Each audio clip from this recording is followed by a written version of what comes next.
A neutral that looked a brilliant, breathless game between two top sides. How did you see it? Yeah, with a massive shadow with Kostas Tsimikas, obviously collarbone is definitely broke. All the rest we have to see. So out for a long time, which is hard to swallow for us with the Robo situation. Besides that, obviously Arsenal had a better start. So first and foremost, after all the things I said in the last week, I have to say thank you, Anfield. That was exceptional. And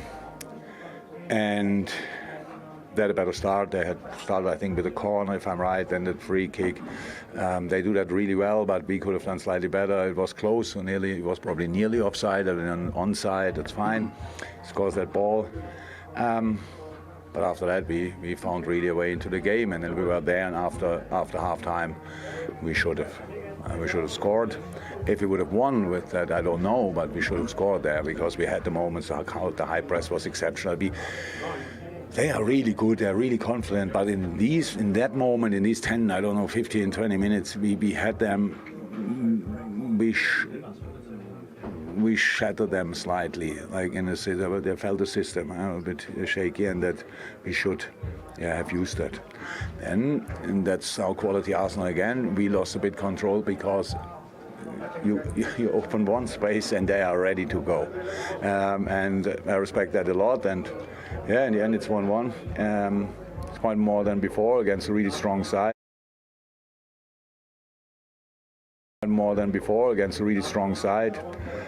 Good. I'm not sure if you can use the word reality check in a positive way.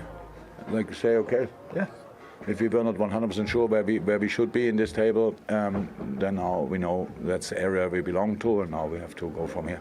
Just on Kostas, did that really shake you up? Obviously, there's nothing you can do. You just stood there, but just looking at you on the touchline, it just looked like it really affected you.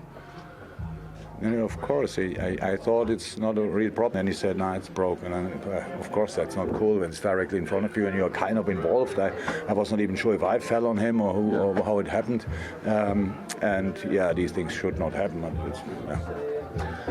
After their great start, you said you shook them or you shattered them. How did you do that? Just by doing the stuff we want to do in the first place. So it's clear, the games like this against an opponent like that, they have quality and you cannot defend them all the time perfectly. They caused us problems with the things we caused them problems later on. Finding the midfield's half space, turning, going.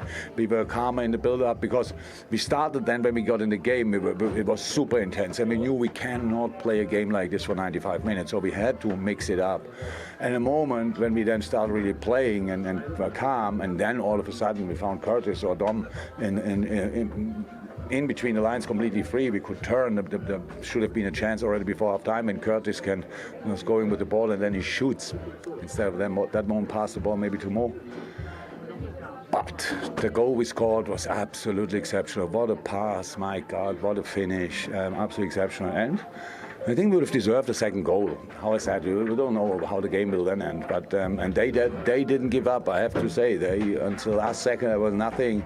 With all the intensity, everybody felt it. It was super intense. Probably I don't know who they play and if they play in 3 days, but probably Burnley sat in front of the television. Great.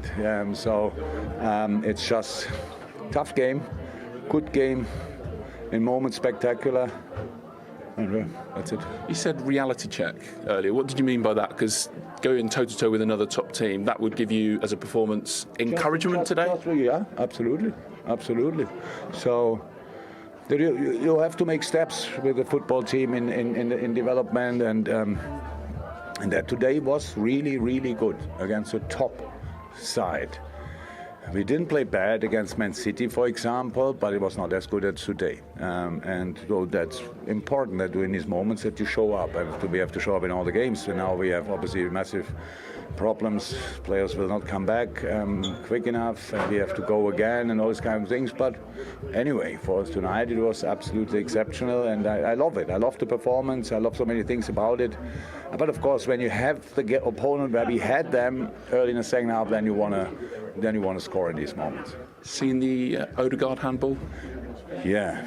Thoughts? Yeah, the question is, I'm pretty sure somebody will explain it to me and will tell me it's not a handball, but I don't know how. I don't say the ref can see it because I have no clue where he was in that moment, but that's not another question. When somebody sits in his office, how can he not come to the conclusion? And it might be maybe worth have another look at it, but who was we are tonight? I don't know. I don't know. Great name. So, okay. Thank you, Jurgen.